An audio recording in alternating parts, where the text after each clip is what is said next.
નમસ્તે બાળમિત્રો. શ્રી વિદ્યાવિહાર પ્રાથમિક શાળા ઓનલાઈન એજ્યુકેશનમાં હું રેખાબેન ચૌહાણ તમારું હાર્દિક સ્વાગત કરું છું. ધોરણ 1 વિષય કદમ ગુજરાતી.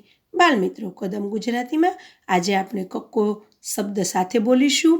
ફળ અને શાકભાજીના નામ પણ બોલીશું અને વાંચીશું પણ.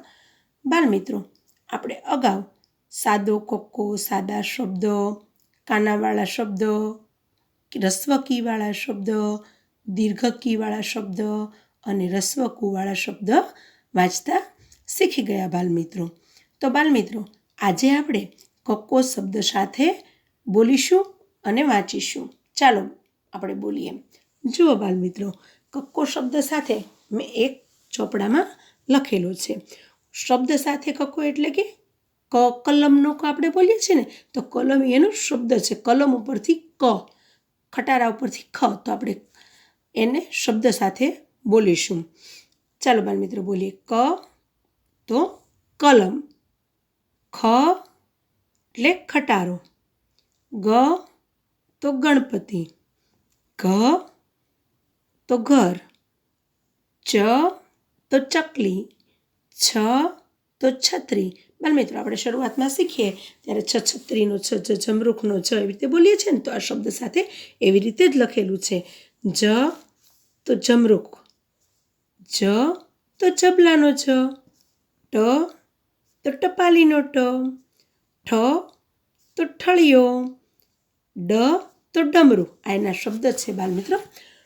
ઢ તો ઢગલો, ણ ફેણ, ત તલવાર, થ તો કે થડનો થ, દ દડાનો દ, ધ ધજા, ન તો નગારું, પ તો પતંગ, ફ તો ફાનસ, બ તો બકરી. શરૂઆતમાં આપણને યાદ ન રહે ને, કોઈ બકરી બ બતાવે તો આપણે તરત બોલી જઈએ છીએ કે બ બકરીનો બ.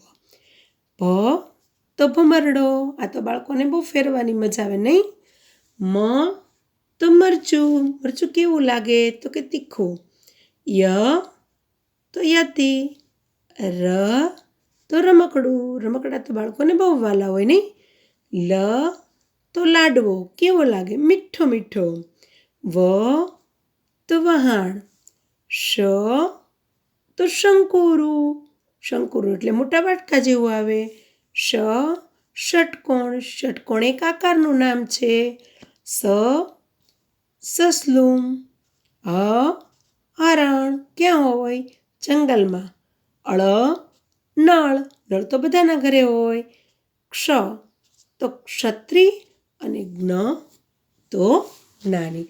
બાળમિત્રો, આ કક્કો આપણે શબ્દ સાથે બોલ્યા અને આપણે લખવાનો પણ છે. તો લખીએ આવી રીતે તો પણ સરસ રીતે આપણને યાદ રહી જાય. બાળમિત્રો, આગળ આપણે થોડાક ફળના નામ અને શાકભાજીના નામ બોલીશું. આ પણ મેં એક ચોપડામાં લખેલા છે. આમાં વધારે નામ પણ હોય છે, પણ મેં મારે સમાણા એટલા મેં લખ્યા છે અને આપણે બોલીએ અને વાંચીએ પણ. ફળના નામ તો ફળ કોને કહેવાય? તો ફળ તો કે ચીકુ, સફરજન, કેળા હોય એને ફળ કહેવાય. શાકભાજી કોને કહેવાય? તો કે મમ્મી ઘરે રોટલી સાથે શાક બનાવે છે તો શેનું શેનું બનાવે? રીંગણા, બટેટા એ બધાને શાકભાજી કહેવાય. બાળમિત્રો, ચાલો આપણે પહેલાં ફળના નામ બોલીશું. ચીકુ, સફરજન, કેળા, દ્રાક્ષ, મોસંબી, નારંગી, અનાનસ, સીતાફળ, જમરૂખ, તરબૂચ, કેરી. હવે તો કેરી આવવાનો સમય થશે બાળમિત્રો ઉનાળામાં. કેરી તો બધાને બહુ ભાવે નહીં? બોર, જાંબુ. આમાં ચેરી, સ્ટ્રોબેરી, ઘણા બધા ફળ આવે છે, એ પણ લખી શકાય. બાળમિત્રો, હવે બોલીએ શાકભાજીના નામ. શાકભાજીમાં તો બધાને શેનું શાક બાળકોને વધારે ભાવે? તો કે બટેટા. બટેટા શાકભાજીનો રાજા છે. બટેટા બધા જ શાક સાથે નાખી શકાય એટલે બાળકોને પણ મજા આવે અને મોટાને પણ ભાવે છે. તો શાકભાજીના નામ બોલીએ. શાકભાજીમાં રીંગણા, બટેટા, કોબી, ફ્લાવર, ભીંડો, ચોળી, ટમેટાં, સરગવો, કારેલા, આમાં મેં કંટોલા નથી લખ્યા પણ કંટોલા પણ લખી શકાય. અને કારેલા કેવા આવે ભાઈ? કડવા કડવા. બાળકોને ભાવે? ન ભાવે નહીં. ગુવાર, સુરણ, ભાજી, ડુંગળી, આમાં મેં નથી લખેલું, લીંબુ, લસણ, કાકડી, મૂળા, ગાજર, આ બધું પણ આપણે શાકભાજીમાં લખી શકીએ બાળમિત્રો. આની ઉપરથી આપણે સમજ્યા કે ફળ કોને કહેવાય અને શાકભાજી કોને કહેવાય. મોટાભાગના બાળકોને તો ખબર પડતી જ હોય છે, પણ ક્યારેક બાળકો ફળને શાકભાજીને મિક્સ કરી દે છે બોલવામાં, એટલે આપણે અલગ અલગ રીતે સમજી અને બોલ્યા.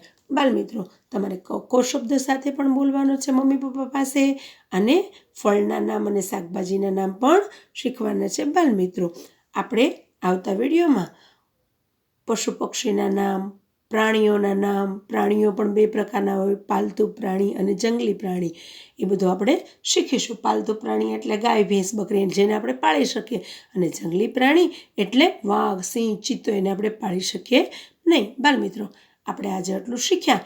આવતા વિડીયોમાં આપણે આગળ શીખીશું. બાળમિત્રો, તમે રોજે એકવાર વાંચન કરજો અને લખજો, તો જ તમને વાંચતા આવડી જશે. આવજો બાળમિત્રો.